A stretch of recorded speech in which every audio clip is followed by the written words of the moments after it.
আসসালামু আলাইকুম বন্ধুরা।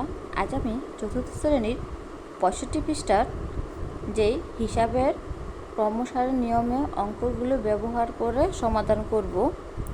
এখন এই অঙ্কটা প্রায় অনেকটা আমাদের সরল অঙ্কের মতো রয়েছে। যদি কোনো অঙ্কের মধ্যে কোনো বন্ধনী না থাকে তাহলে আমাদেরকে ভাগ, গুণ, তারপর যোগ বিয়োগের কাজ করতে হয়। এখানে যেহেতু আমাদের কোনো বন্ধনী নেই, তাই আমাদেরকে আগে ভাগের কাজটা করে নিতে হবে। 7 গুণ 8 বিয়োগ, আমরা এখন 6কে 2 দিয়ে ভাগ করব। 3 দুগুণে 6। এখন আমরা গুণের কাজটা করব।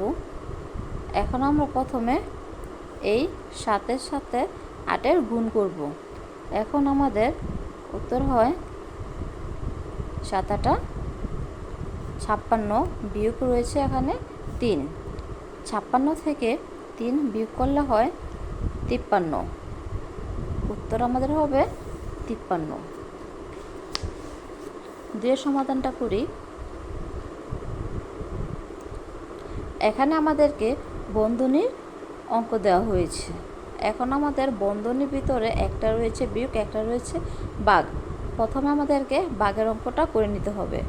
7 গুণ 8 বিয়োগ, এখানে আমাদেরকে ভাগ করে নিতে হবে 6কে 2 দিয়ে। 3 দুগুণে 6।